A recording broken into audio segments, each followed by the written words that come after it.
We're just taking a rest as we make our way into the 650-acre Salina Nature Reserve here on Grand Cayman. It's one of only 2 places left on the island where you can find the endangered Cayman blue iguana. We've got to clamber our way across this 16-million-year-old coral reef that will cut you to shreds if you fall on it, hence these handy gloves. There's irritant trees, it's disorientating, and the sun is beating down relentlessly. It's incredibly arduous.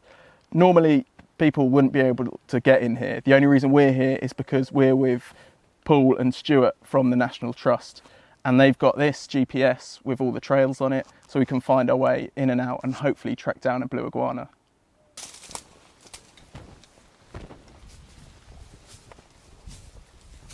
You might think, why the hell are we wearing heavy-duty gardening gloves, trousers, and definitely not very nature checked shirt? But the whole of this place, obviously, if we fall over, this is going to tear us to shreds, legs, arms, hands. And there's also a plant called a maiden plum, which is an irritant, but almost more than an irritant. It can blister your skin so much so that people have needed skin grafts in the past. Which, all of this makes it brilliant for blue iguanas because nothing can really get in. One of the reasons they were almost extinct was because of dogs and persecution and being hit on the road. So here it's a sanctuary. It's a natural barricade for all the bad stuff that could kill them, and they're thriving.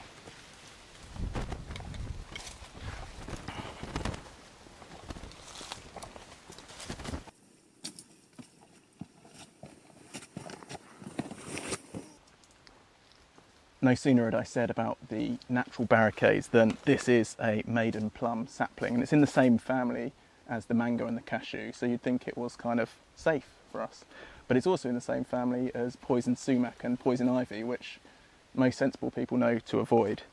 So that's why I've got gloves on, trousers on, and I don't want a skin graft anytime soon, so I'm going to avoid it on this route.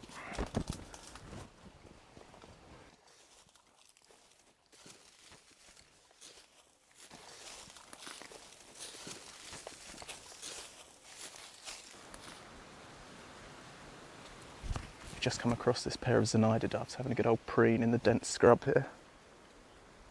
They've got these beautiful, like olive coloured almost, black spots on the wings. Giving us a nice show.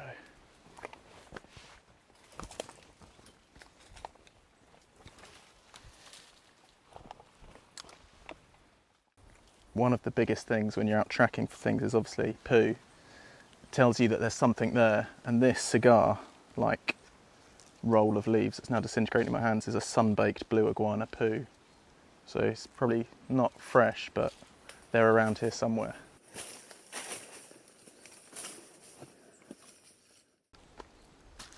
We might not have found a Cayman blue iguana yet, but we have found this little guy, or quite a big guy. It's one of the world's largest tree frogs. It's a Cuban tree frog. And he's being quite sensible, hiding behind this little sign on the tree while we're baking in the hot sun. So we're going to leave him to it and continue our search for the iguana.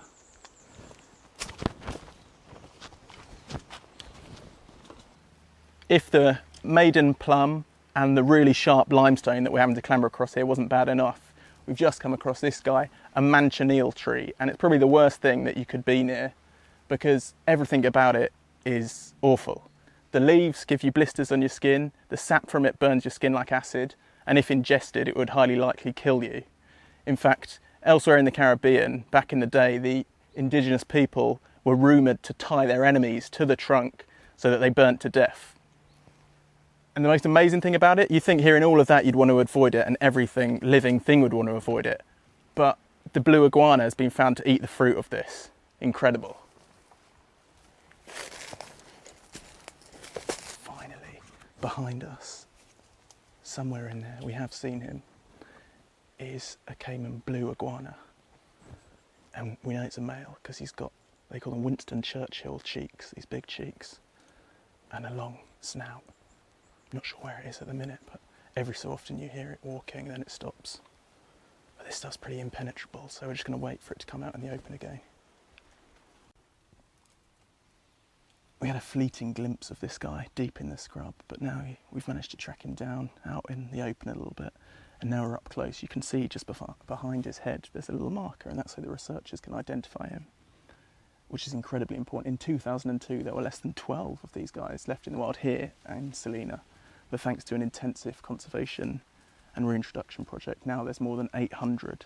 So they've gone from being the rarest iguana in the world to still pretty rare. But the battle could almost be won.